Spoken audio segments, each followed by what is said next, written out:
Luego de que el corazón ha formado el tubo cardíaco, este va a continuar alargándose y se forma el segundo evento importante en la formación cardíaca, que es el asa cardíaca. Entonces, el corazón, como nosotros vemos en la imagen A, es un tubo que si lo vemos desde arriba hacia abajo, está formado por las raíces de la aorta, el bulbo arterial, el ventrículo y las aurículas están en una posición inferior, ¿no? En el adulto esta estructura varía, es al revés, las aurículas están adelante y los ventrículos están atrás, y el bulbo arterial va a formar una serie de estructuras que ya no se van a conocer como bulbo arterial, ¿no? Sino como el cono arterial, la parte trabecular del ventrículo y el tronco arterial. Entonces vamos a ver en este proceso cómo va cambiando el tubo cardíaco hasta formar el asa cardíaca.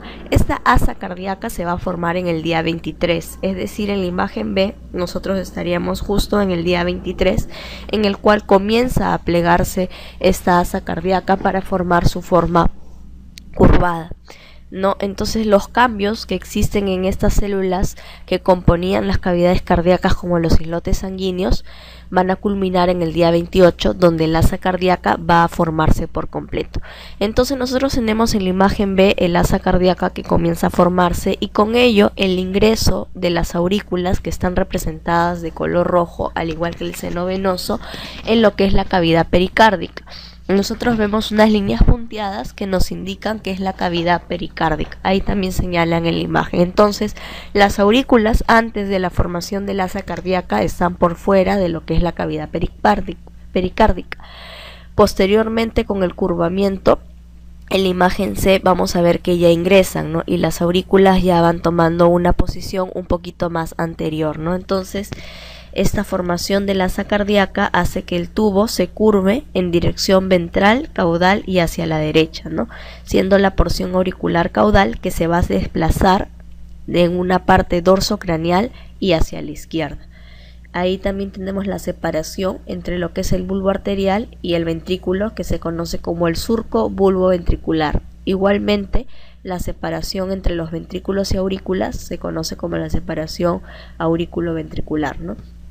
Entonces esta imagen tienen que tenerla bien en claro.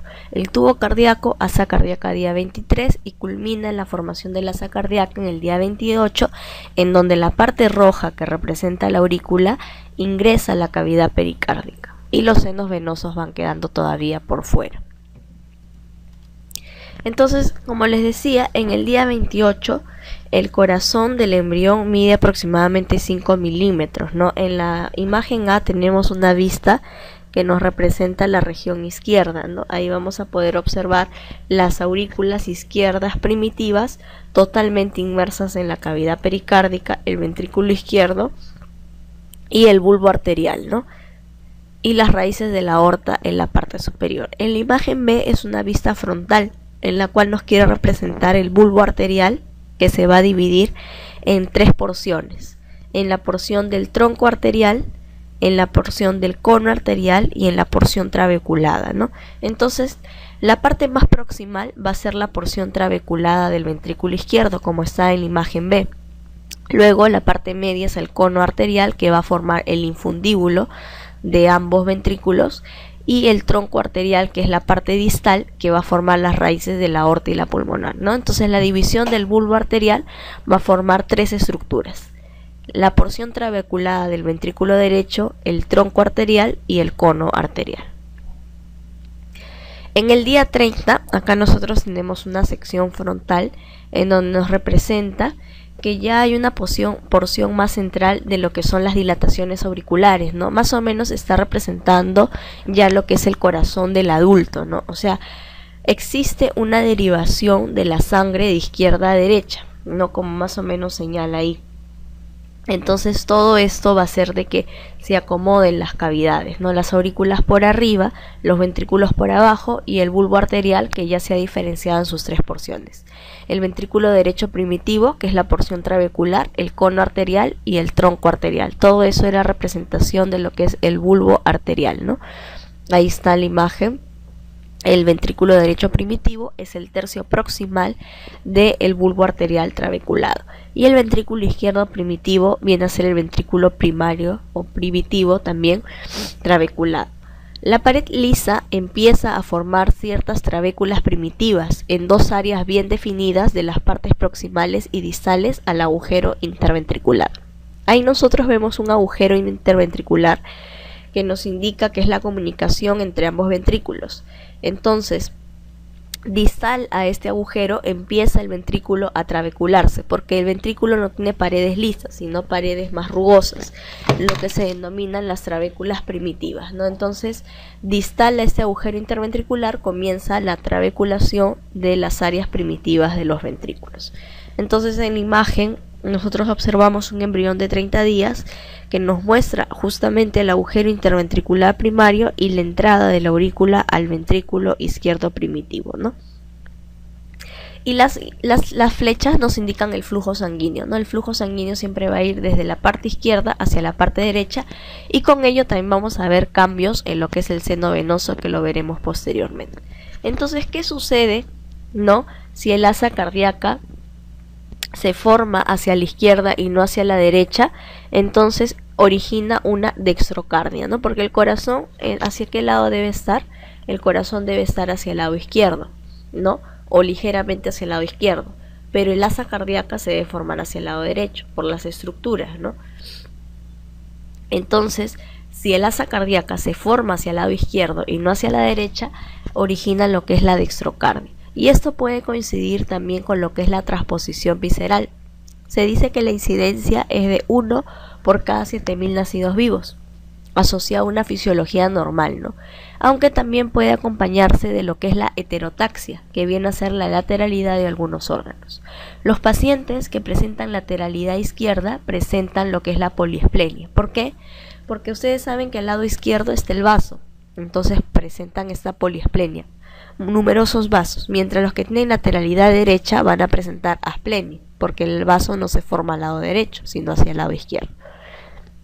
Entonces lo importante de acá es el giro que da este asa cardíaca en el día 23. Ese es el evento embriológico principal que deben recordar. Debe girar hacia el lado derecho, ¿no? No hacia el lado izquierdo, sino condiciona lo que es la dextrocardia, que puede estar acompañado de heterotaxia, que es la lateralidad de otros órganos como el vaso.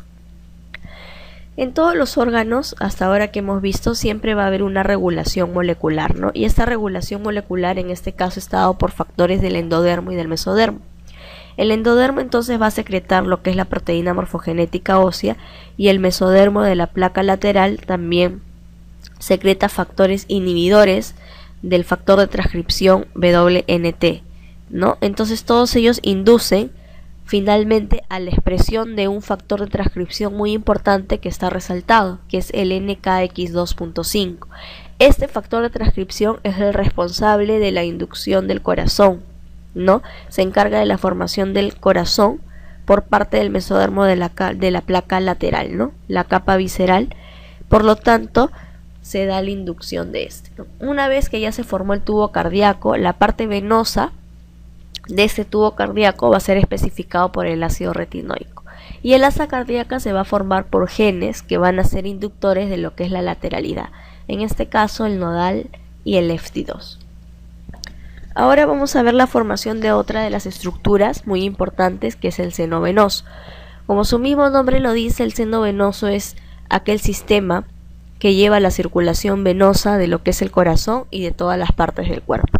Este seno venoso se está formando entre la mitad de la cuarta semana hasta la quinta semana y justamente recibe la sangre venosa de lo que son las astas de los senos venosos derecho e izquierdo. Es decir, hay dos senos venosos, el seno venoso derecho y el seno venoso izquierdo. El seno venoso derecho es el que hasta ahora persiste en la etapa adulta, mientras que el seno venoso izquierdo es el que involuciona. Ambos senos venosos, como está representado en la imagen, están formados por la confluencia de tres venas. La primera es la vena vitelina, ¿no?, que está representada como vit. La segunda, la vena onfalomesentérica, y la tercera, la vena umbilical, ¿no? Entonces, estas tres venas, la vena vitelina, la onfalomesentérica y la umbilical, ¿no?, van a ser muy importantes porque la vena vitelina, ¿no? Para corregir, es la vena onfalomesentérica, ¿no? Porque es el conducto del vitelo o conducto onfalomesentérico. Entonces, vena vitelina o vena onfalomesentérica, la vena umbilical y la cardinal común. Está señalado en la imagen A, ¿no? Vena cardinal común, umbilical y la vitelina o onfalomesentérica. Entonces, estas tres venas van a formar el seno venoso, tanto del lado derecho como del lado izquierdo. Al principio, la comunicación entre la aurícula y el seno va a ser amplia, pero luego se va a trasladar hacia la derecha, causada justamente por la derivación de la sangre de izquierda a derecha entre la cuarta y quinta semana del desarrollo, ¿no? Entonces, posteriormente vamos a ver que se va a obliterar la vena umbilical y la vena vitelina izquierda durante la quinta semana. Entonces, el seno o el asta del seno izquierdo va a perder su importancia rápidamente, ¿no? Y de esta manera es que permanece, junto con la derivación izquierda-derecha de la sangre, el asta del seno venoso derecho. Por eso les digo, el asta del seno venoso derecho es el único que va a tener importancia en la vida adulta, ¿no? Entonces, por esto mismo, como la sangre deriva de izquierda a derecha, el asta del seno venoso izquierdo pierde importancia, vamos a ver de que las venas en el lado derecho se van a agrandar considerablemente, ¿no? Y estas van a constituir la única comunicación entre el seno venoso original y la aurícula, ¿no? Ya que el seno venoso derecho se incorpora a la aurícula derecha, especialmente hacia lo que es la porción lisa de la aurícula derecha, ¿no? Entonces ahí está lo que les menciono: cuando se oblitera las venas umbilicales y las vitelinas izquierdas, el seno venoso izquierdo pierde importancia, ¿no? Asimismo, la vena cardinal común izquierda se oblitera la 10ª semana, entonces todo el seno izquierdo, ¿no?, va a involucionar. La derivación de la sangre de izquierda a derecha es muy importante porque de esta manera gana importancia el asta del seno venoso derecho y las venas derechas se agrandan, ¿no? Entonces va a ser la única comunicación entre aurícula y seno venoso derecho. Gracias a esto sucede una serie de cambios a nivel de las aurículas, ¿no? Ahí nosotros estamos viendo un embrión de 5 semanas en lo cual vamos a ver de que se incorpora. Ahí vamos a ver una estructura de color celeste, ese es el asta del seno venoso derecho, que es incorporado a la pared de la aurícula derecha, especialmente forma la parte lisa de la aurícula derecha. Este seno venoso, no que forme el orificio sino auricular, va a ser flanqueado por dos estructuras que son las válvulas, ¿no? Válvula derecha y la válvula izquierda. Estas dos válvulas, como nosotros podemos observar, que son a nivel de semilunas, ¿no?, que están flanqueando el orificio sinoauricular, en la parte superior se van a unir con lo que es el septum spurium, y finalmente este septum spurium con la válvula izquierda van a unirse a lo que es el tabique de la aurícula, ¿no? Entonces de esta manera se van a formar estas estructuras, ¿no? La válvula venosa izquierda se fusiona con el septum spurium y el tabique auricular. Y vamos a ver que la cresta terminal en la imagen B es la estructura que separa la porción lisa de la aurícula en donde ingresó el seno venoso con la porción trabeculada de la aurícula derecha. Entonces todo esto es la formación del seno venoso y cómo ingresa hacia la aurícula derecha. Recordar que la aurícula izquierda no tiene seno venoso porque las venas umbilicales, las venas vitelinas y las cardinales comunes involucionaron, y con ello generó el crecimiento de las venas derechas, ¿no? Porque toda la sangre se desvió de la circulación izquierda hacia la derecha. Entonces, una vez que ingresa el asta del seno venoso derecho, forma el orificio sinoauricular que está flanqueado por las dos válvulas que se fusionan con el septum spurium y posteriormente con el tabique auricular. Entonces ahora vamos a ver lo que es la formación de los tabiques del corazón.